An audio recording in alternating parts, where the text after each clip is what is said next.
La enseñanza que hoy vamos a compartir tiene como título Naamán, el orgullo y la lepra del alma, parte 2.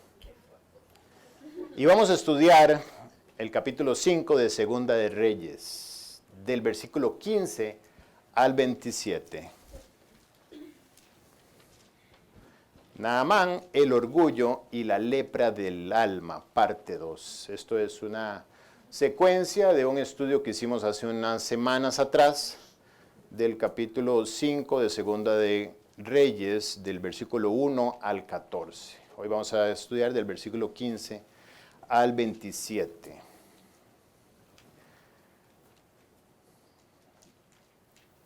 Una práctica que es bastante sana para el creyente es permitirle a la Biblia hacerle preguntas. ¿De qué se trata eso? De dejar que la Escritura te interrogue. Cuando estamos interactuando con la palabra de Dios, realmente estamos interactuando con nuestro Señor. Es un libro vivo, no es un libro de letra escrita muerta, sino que Él tiene la capacidad de entrar en el corazón, de penetrarlo y de exponer en él lo que el Señor quiere compartir conmigo. Entonces, hoy vamos a hacer este ejercicio de manera introductoria, previo a entrar ahora sí, el desarrollo del mensaje. Y hay un pasaje en particular que quisiera compartirles, que está en Juan capítulo 17, versículos 20 y 21. Estamos en el momento donde Jesús está a punto de morir al día siguiente. Y él decide detenerse a orar por los creyentes que Dios le ha confiado durante estos 3 años y medio. Y también por aquellos que un día habrían de venir por la palabra de los apóstoles. Y dice, no ruego solamente por estos, refiriéndose a sus apóstoles, sino también por los que han de creer en mí, por la palabra de ellos. Eso somos nosotros, eso es la iglesia de toda la historia que ha sido guiada a la salvación a través del testimonio de los apóstoles. Para que todos sean uno, como tú, oh Padre, en mí y yo en ti, que también ellos sean uno en nosotros, para que el mundo crea que tú me enviaste. Cuando les hablaba yo de que la Biblia nos haga preguntas, quisiera empezar preguntando, ¿percibes el amor desesperado de Jesús en estas palabras? Él sabe que va a abandonar a sus amigos, que se han convertido no solamente en estudiantes, sino en familia. Él sabe que ellos van para un mundo hostil, al cual los va a entregar, y que no va a haber ninguna misericordia, con el propósito de detenerlos. Y Jesús está desesperadamente orándole al Padre que los guarde. Dice que ellos van al mundo, aunque no son parte del mundo, no pertenecen al mundo. Y le dice, Padre, santifícalos, sepáralos, escóndelos, guárdalos del mundo. El mundo es hostil y va a querer acabar con ellos. Por favor, guárdalos. Hay una oración desesperada. Si lo percibes, brota del pasaje, brota el sentimiento de Jesucristo desesperado pidiéndole a Dios que vele por los creyentes que han de venir, por la iglesia realmente. La siguiente pregunta es, ¿esta oración de Jesucristo al Padre se cumplió? Cuando Él dice, para que todos sean uno, como tú y yo somos uno. ¿Se cumplió en ti? ¿Se cumple en ti? ¿Eres uno con tus hermanos? Realmente lo que Jesús ama, Él está manifestando un clamor, producto del amor que tiene por ellos. Realmente lo que Jesús ama, ¿tú también lo amas? Tú no puedes amar a una persona y no amar lo que esa persona ama. ¿Amas lo que Jesús ama? ¿Te relacionas con los hermanos con un verdadero y profundo sentido de darte por ellos? ¿O el sentido de relación que tienes con tus hermanos es un sentido de tomar de ellos? Tuve la oportunidad, no sé cómo decirlo, oportunidad de experiencia, de ver una situación muy dolorosa y devastadora en un grupo grande de personas. Y esta situación, recuerdo que estaba yo con Juan Manuel y él volteó y me dijo, esto pasa cuando vemos a las personas como objetos. Si tú ves a las personas como objetos, claro, el sujeto, digamos, de la situación no era yo solamente estaba haciendo igual que el testigo. Si vemos a las personas como objetos de los cuales podemos tomar algo y no como recipientes que Dios nos confió para depositar en ellos, entonces la devastación es inminente. Y la última pregunta que surge de esto, ¿entiendes que tus hermanos te los confió Dios? Cuando Jesús está orando por su unidad, es para que entre ellos estén velando mutuamente por su salud espiritual, cuidando uno del otro, manteniéndose como uno, como un solo cuerpo. De hecho, usa la comparación y dice como Jesús y el Padre. Pues bien, hoy estudiaremos dos tipos de personas, dos tipos de creyentes. Quiero que tengas presente tus respuestas porque te servirán para saber cuál es tu tipo. Recordamos de la sesión donde dimos inicio a este mensaje que Naamán, general del ejército sirio, fue limpiado de su lepra. Él, como les decía, general del ejército sirio, era un hombre de confianza del rey, un hombre famoso, adinerado, un hombre que era reconocido por donde iba, hombre de confianza, la mano derecha, de hecho, del rey, un hombre importante, con un estatus social, un hombre de recursos, un hombre digno en la sociedad, un hombre con amistades en la élite, un hombre que era reconocido por su poder, por su alcance. Un hombre que tenía todo, pero dice la Biblia que Naamán tenía un pero, y ese pero era que Naamán era leproso. Su vida estaba llena de recursos que pusieron su cabeza en la estratosfera. Y Dios permitió un pero para traerlo a la tierra nuevamente. Ese pero fue su lepra. Y en el camino de obtener la sanidad de Dios, su orgullo poco a poco lo fue prácticamente dejando fuera de la posibilidad de obtener la bendición que Dios había propiciado para su vida.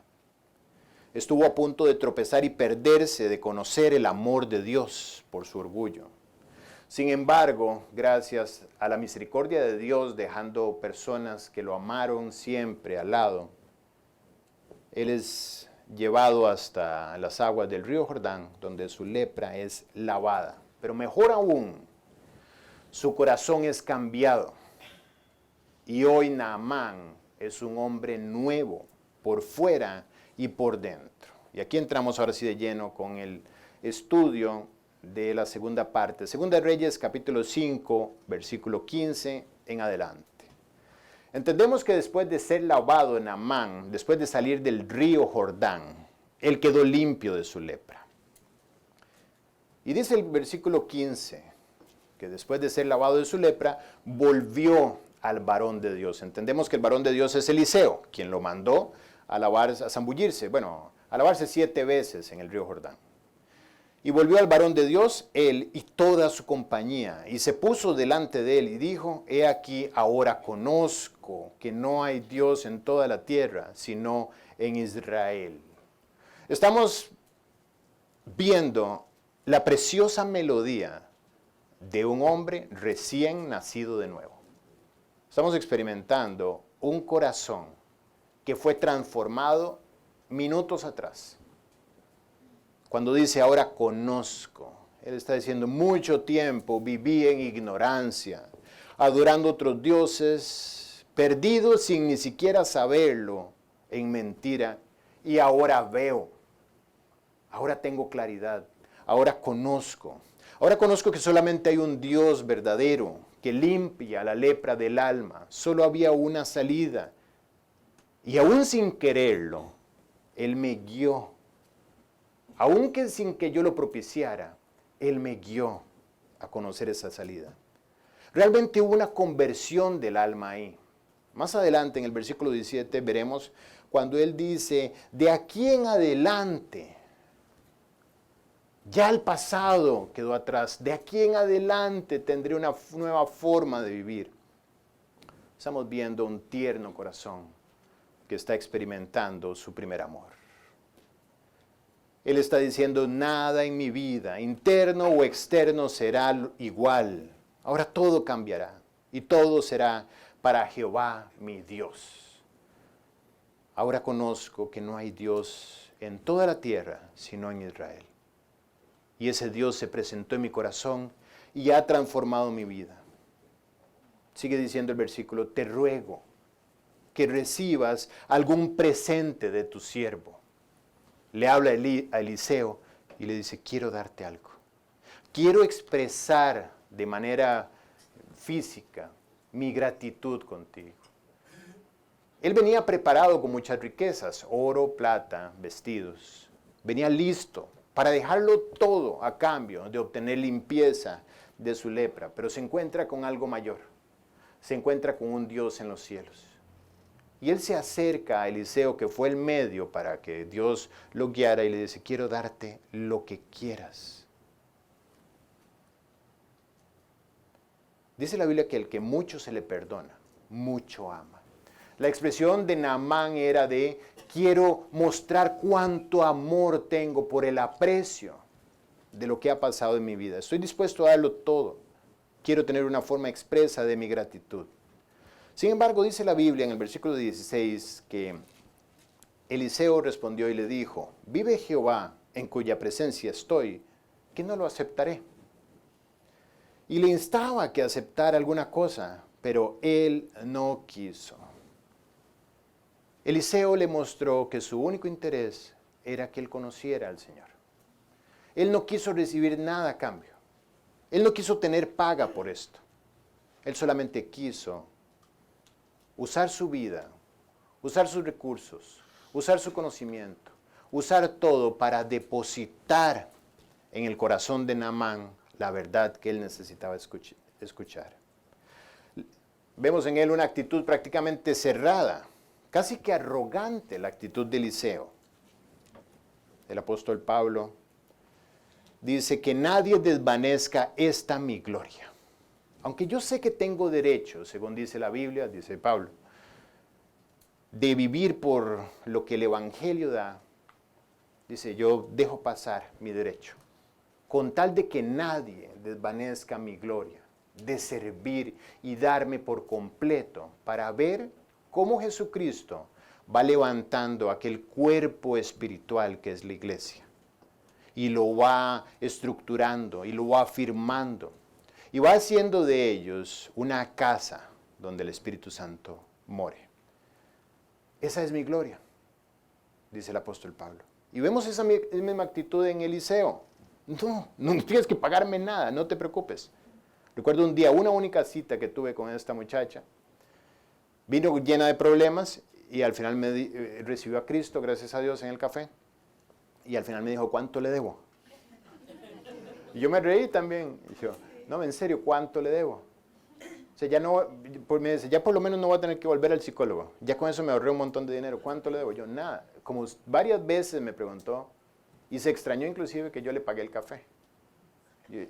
Que nadie desvanezca esta mi gloria de ser un instrumento para que el Señor llene los vasos que vienen vacíos del mundo.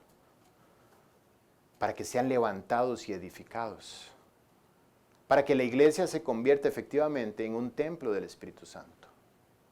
Eliseo entendía eso. Y le dice, no te preocupes, no me debes nada, al contrario. Yo quiero presentar gratuitamente el Evangelio. Y no dice Eliseo, no aceptaré nada, ninguna paga por estos servicios, entre comillas.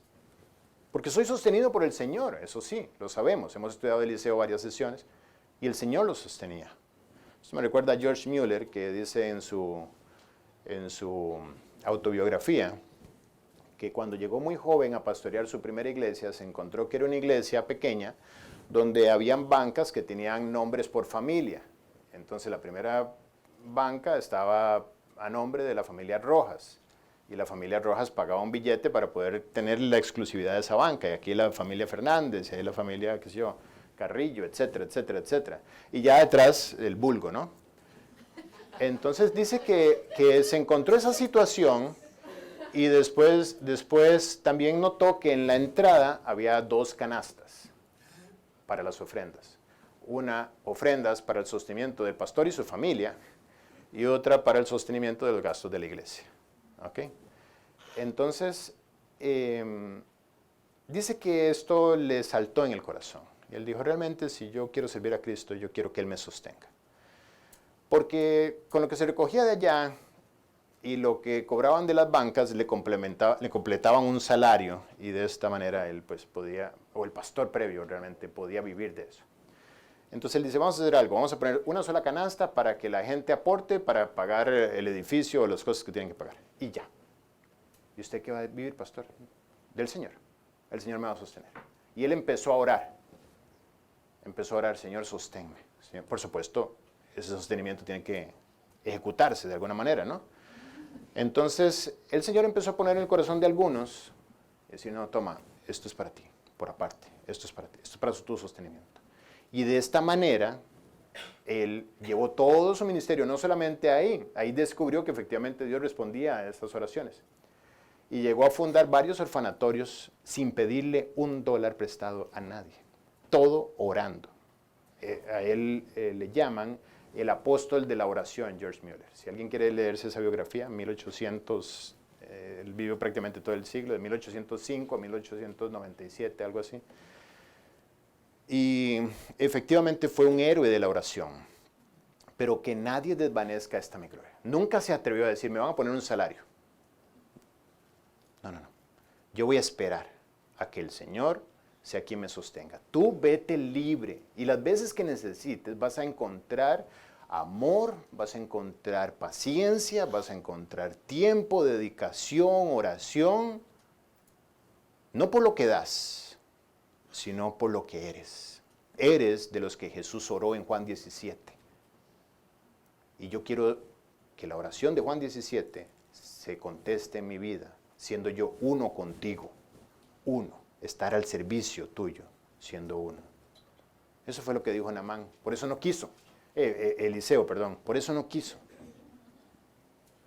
En el versículo 17 dice, entonces Naamán dijo, te ruego pues, de esta tierra no se dará a tu siervo la carga de un par de mulas, porque de aquí en adelante tu siervo no sacrificará holocausto ni ofrecerá sacrificio a otros dioses sino a Jehová. Recordemos que Naamán venía de Siria, estaba en el territorio israelí. No pudo gastar absolutamente nada de todas las riquezas que traía. No le recibieron nada. Y al contrario, dice, ¿puedo llevarme algo de acá? ¿Puedo llevarme 2 mulas cargadas? Él tenía que regresar a Damasco. ¿Por qué 2 mulas cargadas de tierra? La ternura preciosa de una persona recién convertida, que quiere únicamente servir al Señor. Para ellos, la tradición en Damasco era que los dioses de los sirios únicamente podían ser adorados desde el territorio sirio. Entonces él dijo, no voy a estar en territorio israelí para adorar a Jehová. Tengo que regresar a casa.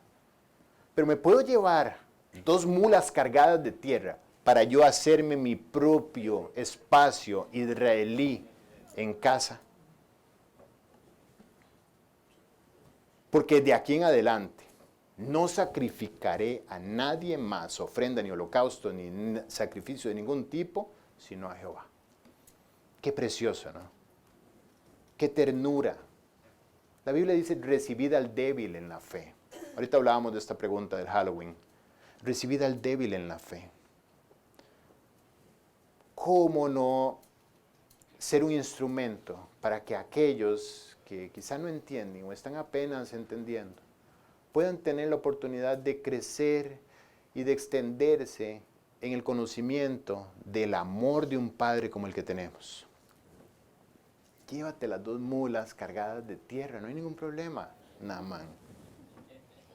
el versículo 18 dice, en esto perdone Jehová tu siervo. Sigue sacando, Naamán. Aquí estamos viendo a un hombre en su tierna inocencia del primer amor, que busca no ofender a Dios en nada. Él no solamente quedó limpio de la lepra, sino que estamos viendo que tenía otro corazón. Él no quiere afectar en nada su comunión con Dios. Él reconoce estar vivo ahora únicamente para estar en paz y en comunión con el Señor. Y no quiere echar a perder nada de esa nueva relación que tiene. No quiere manchar su nueva vida con nada. Dios lo había limpiado ya y ahora no quiere ensuciarse. Y por eso en el versículo 18 dice, y en esto perdone Jehová a tu siervo, que cuando mi señor el rey de Siria, al cual Naamán le servía, era su mano derecha, de confianza, muy cercano, se apoyare sobre mi brazo, si yo también me inclinare en el templo de Rimón, cuando haga tal, Jehová perdone en esto tu siervo. Es decir, el jefe, el rey, le gusta caminar conmigo para ir a adorar a su dios Rimón. Y él se apoya en mi brazo, porque es una persona mayor. Y él se inclina. Eliseo, yo me voy a tener que inclinar con él. Por cordialidad, por ser fiel, por ser ayudante, es una persona que amo, que me ama. ¿Qué hago? Que Dios me perdone porque solamente me voy a inclinar para ayudarle, pero no para adorar a ese Dios Rimón que antes adoraba, pero ahora mi adoración es únicamente para Jehová. Jehová perdone. Y Eliseo le dice, ve en paz. Ve en paz, no te preocupes. Disfruta tu relación con Cristo, no te preocupes. No te preocupes por estos aspectos de forma que poco a poco se van a ir aclarando conforme vayas madurando. Eliseo vio en Naamán un vaso vacío, un vaso que necesitaba de misericordia, de compasión, de tiempo, de madurez. Había que llenarlo con amor. Había que llenarlo con paciencia, con guía, con instrucción, con doctrina. Naamán era una oportunidad para darse, no era una oportunidad para exigir de él, no era una oportunidad para sacar algo, era una oportunidad para darse. Y así lo vio Eliseo.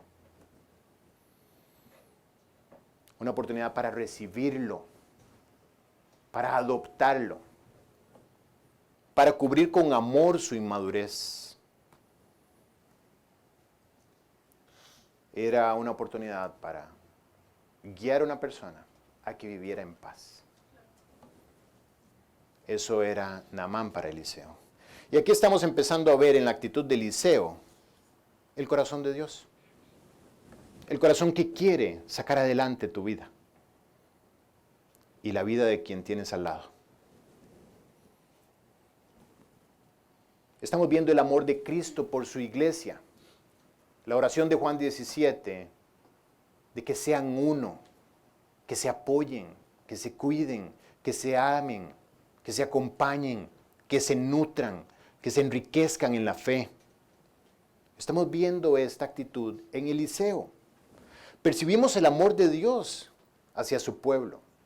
El amor que hace que el corazón se convierta en un albergue para recibir al hermano inmaduro en la fe, para recibir al débil, para ofrecerle un redil en el cual habitar y esperar.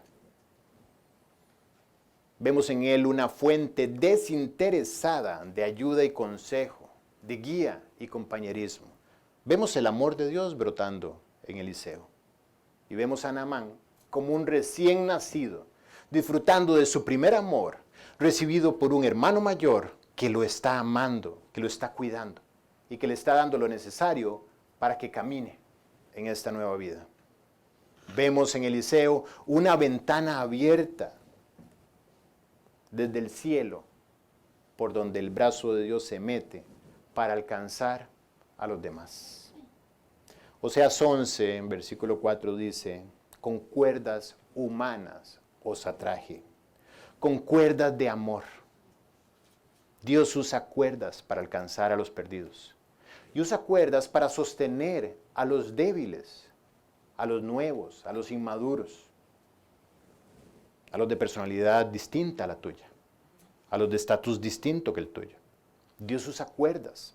Y esa cuerda es cada uno de nosotros.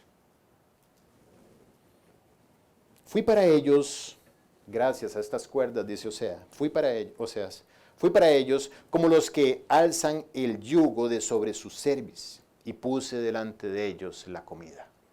Dios usó cuerdas de amor para quitar el yugo de esclavitud de aquellos que llegaron y para poner un plato de comida. No dudo que un plato de comida físico, pero sobre todo un plato de comida espiritual. Esas cuerdas de amor somos nosotros, cada uno de nosotros. Por eso Jesús oró por nuestra unidad.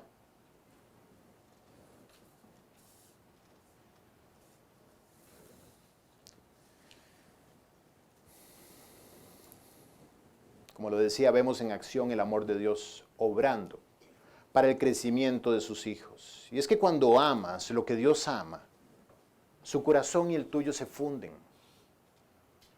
Y la pasión de Dios es su iglesia. ¿Sabes que la razón de la cruz fue la iglesia? La razón de toda la sangre derramada fue la iglesia. Esa es la razón por la que Jesús dejó el cielo y tomó forma de hombre. Se despojó de sí mismo, la iglesia. Él ama locamente a la iglesia, a toda la iglesia, a los creyentes que se parecen a ti, a los creyentes que no se parecen a ti. Él ama desesperadamente a todos. La pregunta es, ¿puede acaso alguien amar a Dios y no amar lo que Dios ama?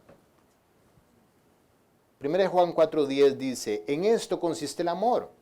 No en que nosotros hayamos amado a Dios, sino en que Él nos amó a nosotros y envió a su Hijo en propiciación por nuestros pecados. Y dice, amados, si Dios nos ha amado así, debemos también nosotros amarnos los unos a los otros. La consecuencia de entender el amor que Dios me tiene se nota en mi amor con mis hermanos, los unos por los otros. Si Jesús vino a servir a los santos, ¿puede un creyente no vivir para servir también a los santos? No es congruente. Si alguien es seguidor de Jesús, ¿puede seguir a Jesús a solas? ¿Puede acaso escoger caminar en pos de Cristo, pero no en comunión con los que también van en pos de Cristo? No puede. Juan 13:35 dice, en esto conocerán todos que sois mis discípulos, si tuvieres amor los unos por los otros. No hay estrategia de marketing. No hay publicidad pagada en TikTok, o en Instagram, o en Facebook. La única publicidad genuina que una iglesia puede tener es el amor entre los hermanos. Porque quien lleva la campaña publicitaria, si este amor genuino existe, es Dios. Y Él dice, en esto conocerán todos. Todos van a conocer efectivamente lo que está ocurriendo en tu vida y en tu comunidad espiritual.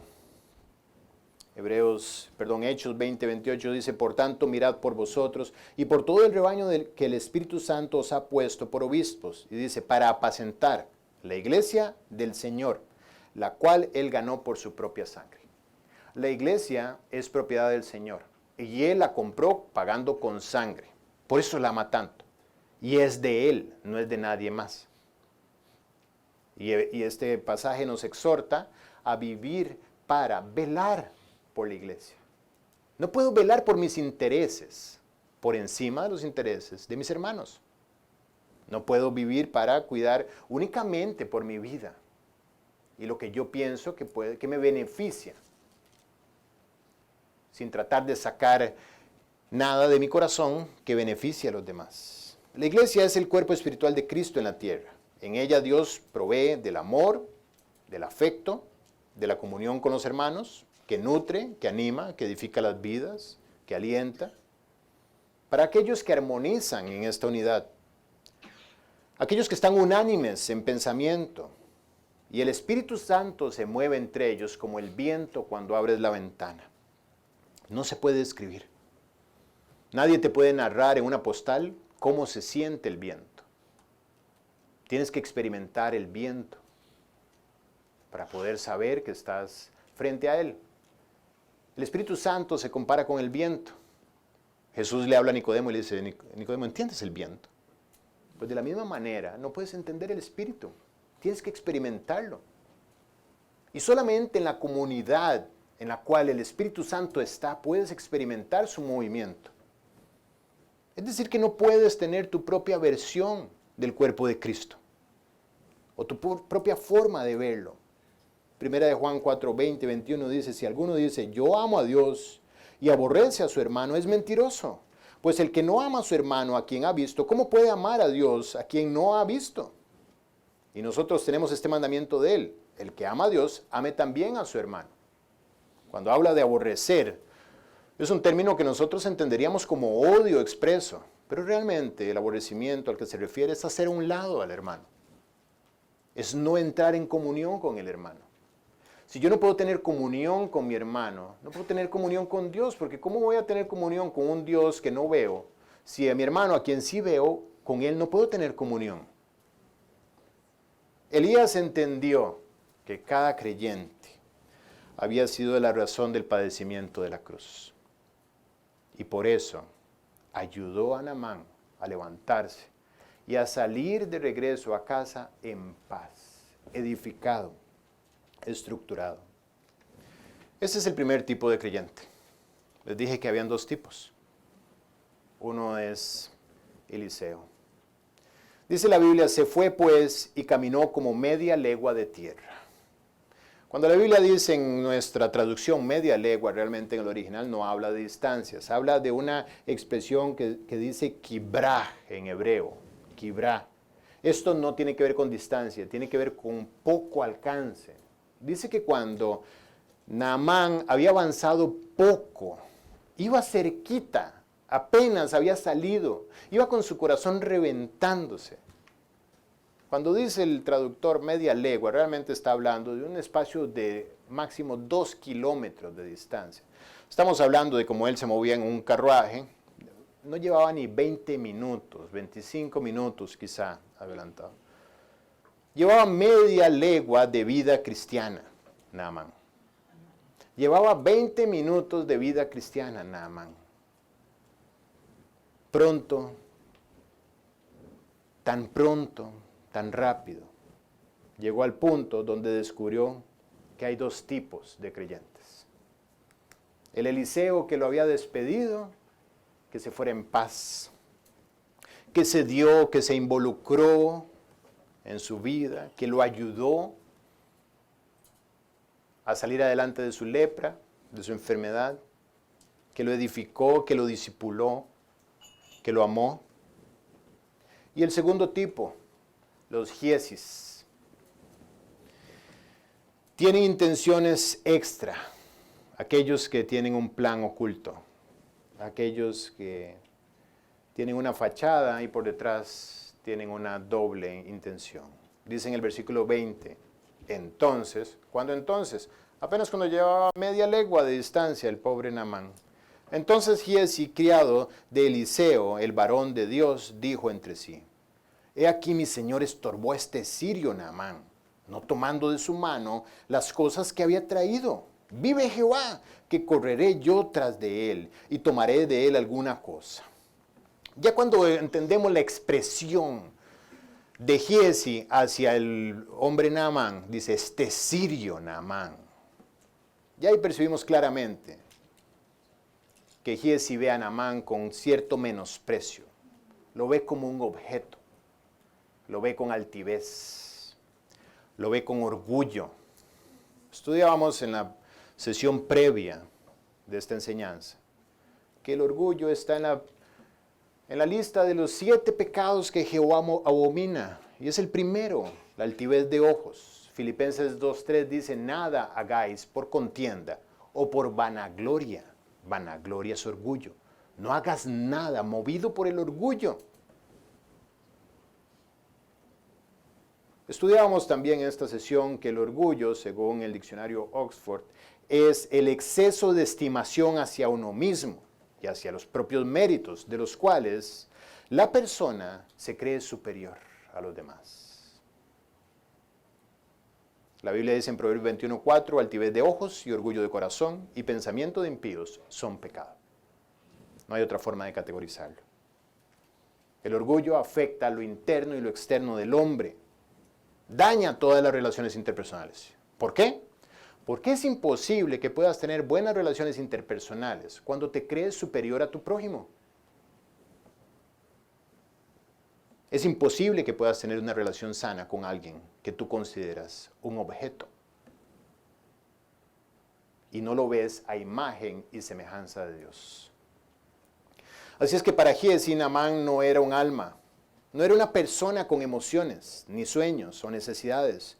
No era una oportunidad para amar, para cuidar, para sanar o para edificar. Para Giezi, Naamán era un signo de dólar. Era un puente, un objeto, un medio para conseguir un estatus.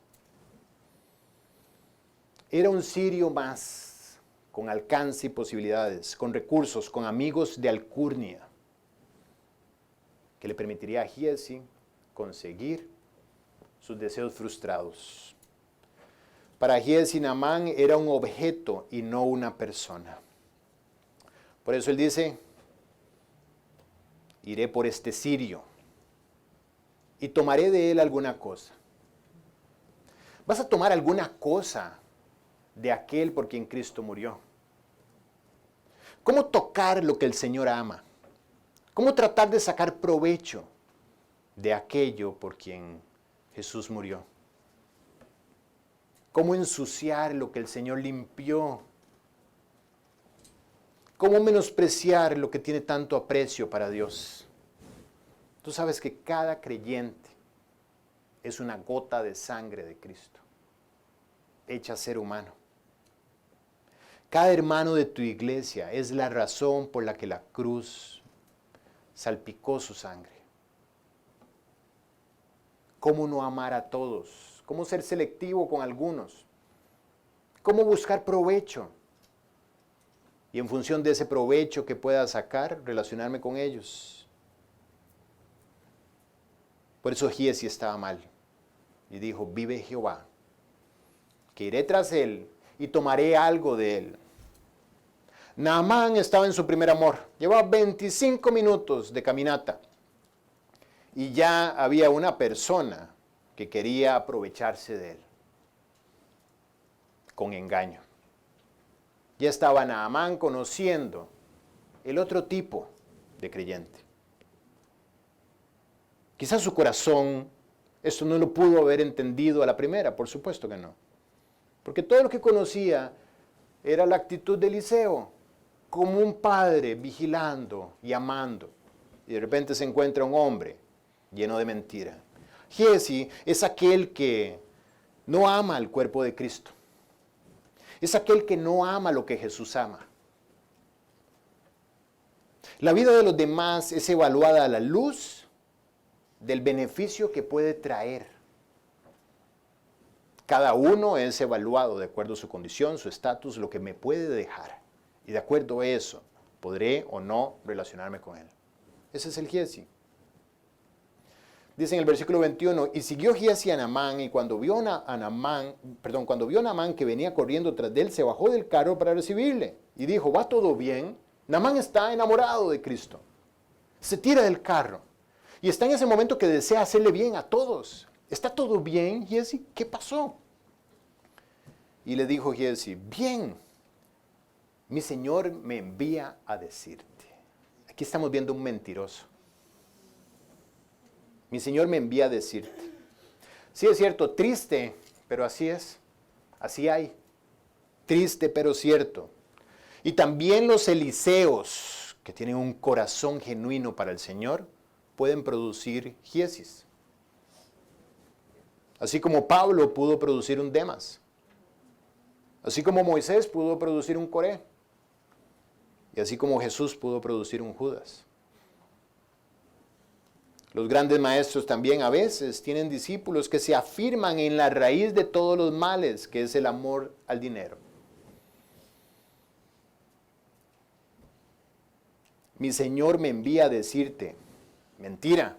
He aquí vinieron a mí a esta hora del monte de Efraín 2 jóvenes de los hijos de los profetas. Te ruego que les des un talento de plata y 2 vestidos nuevos.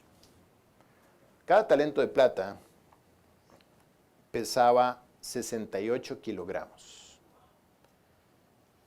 Y al tipo de cambio de hoy, un kilo de plata son 975 euros más o menos. Estamos hablando de un poco más de $68,000 en plata. Más 2 vestidos nuevos, vestidos de la calidad de los sirios, vestidos que tenían un alto costo. ¿Qué dijo Naamán? ¿Qué dijo el creyente enamorado de Cristo? ¿Qué dijo el que está rebosando? Te ruego que tomes 2 talentos, no solo uno, llévate 2. Le instó y ató 2 talentos de plata en 2 bolsas y 2 vestidos nuevos y lo puso todo a cuestas de 2 de sus criados para que lo llevasen delante de él. ¿Por qué usó los criados? Porque pesaba mucho. Y le dio a cada uno de ellos 34 kilos de plata para que le ayudaran. Quiero hacer todo lo que se pueda.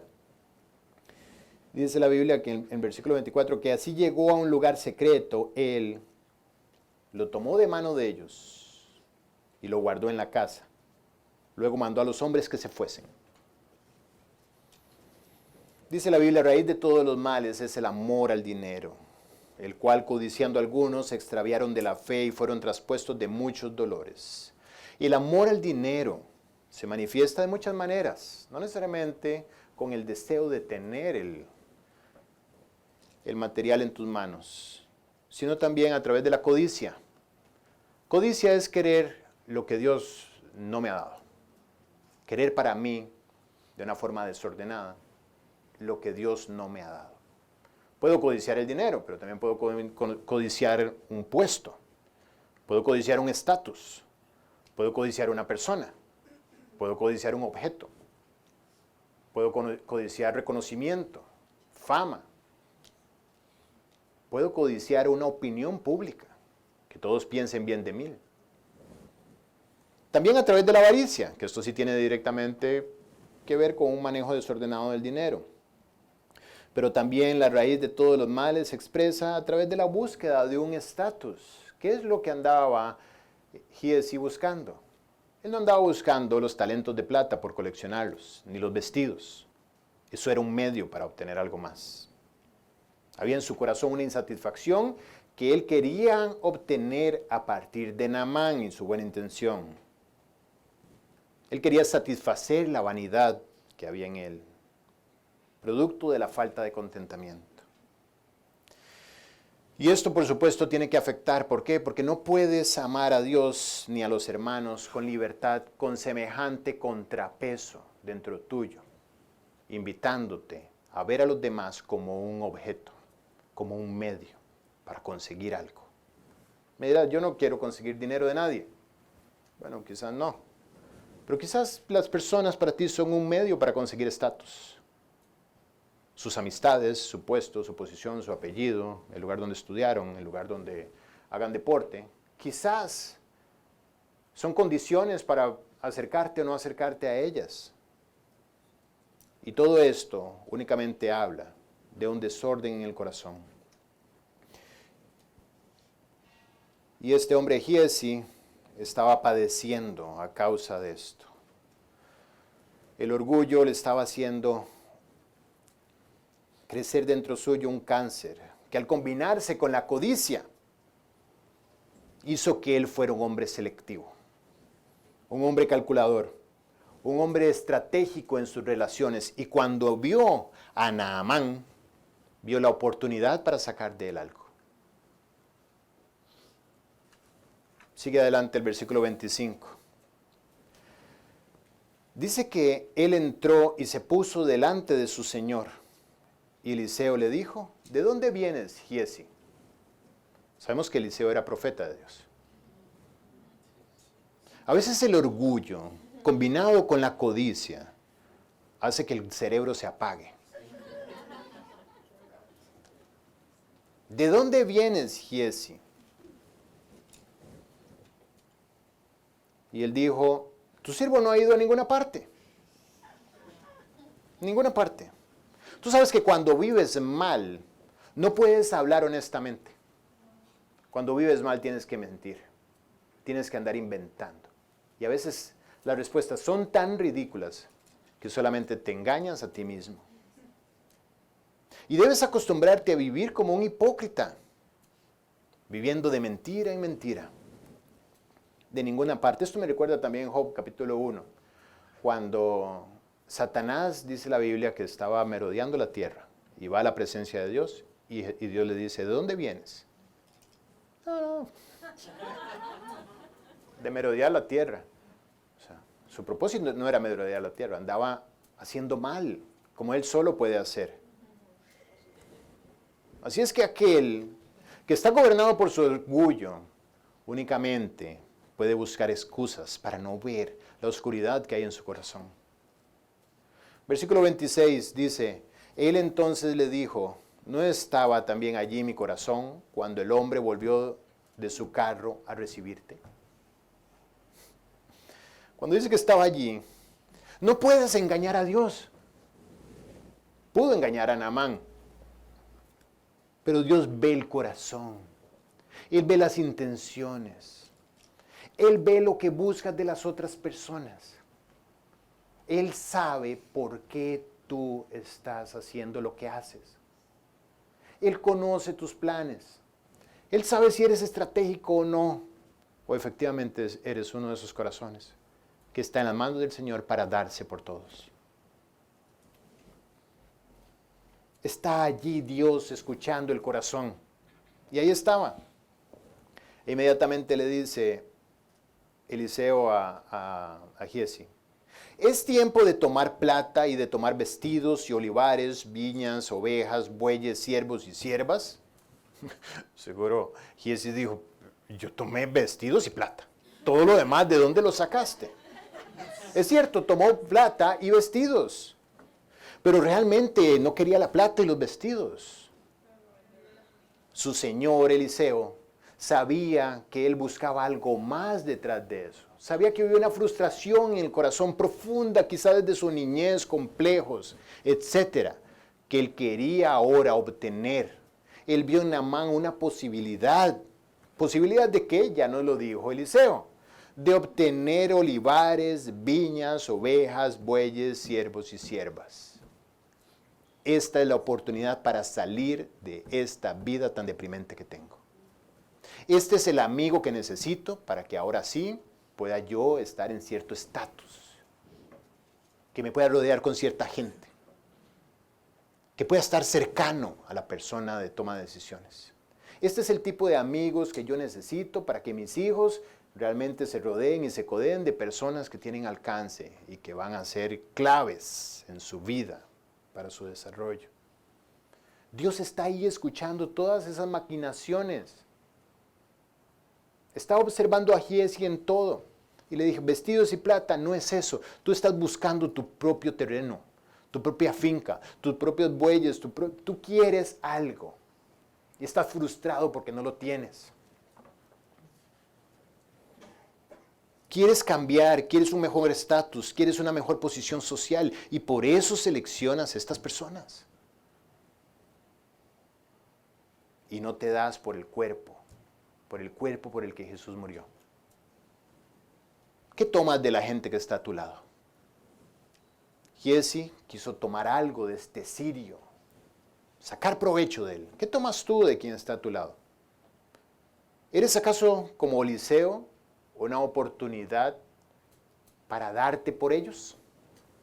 ¿O ellos son como Giezi, un objeto que solo usas si te sirve, si te conecta, si te ayuda?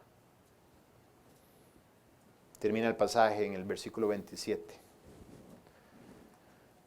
Con una consecuencia. Esa es la vida. Dice, hay camino que al hombre le parece derecho. Cuando él hacía los planes, le parecían maravillosos. Este sirio me va a dar todo lo que le pida. Pero su fin es camino de muerte. Siempre vendrá la consecuencia. Y dice en el versículo 27, por tanto, la lepra de Naamán se te pegará a ti y a tu descendencia para siempre. La lepra del orgullo, la altivez y la codicia brotó en el exterior. Dice la Biblia que salió delante de él, leproso, blanco como la nieve. Al final su maldad lo sobrepasó a Giezi. La lepra brotó. Y no solo eso, sino que consiguió su propósito final. En la sesión anterior hablábamos de qué sucedía con el leproso. El leproso queda solo, así como el que ve a los demás como objetos, queda solo. Pero peor aún, contagió a su descendencia para siempre.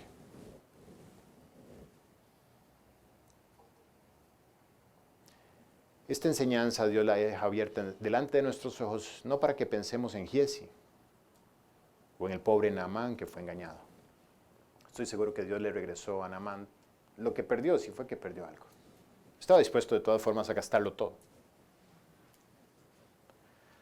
Pero hay dos tipos de creyentes. Los que ven en sus hermanos la posibilidad de darse, la posibilidad de edificar, la posibilidad de amar, de cuidar, de proteger. Si sabes que la iglesia en realidad no nació como una organización, nunca fue pensada para ser una organización, sino como un organismo, como un ente viviente, como una familia, como un cuerpo, donde cada miembro es indispensable para el miembro que está al lado. Y cuando un miembro se goza, todos con él se gozan. Y cuando un miembro se aflige, todos los demás con él se afligen. Y no existen miembros guardados en otro lugar de la casa. Así como los dientes del abuelo que se los guarda en la gaveta. No existen miembros en el cuerpo de Cristo que dejas aparte.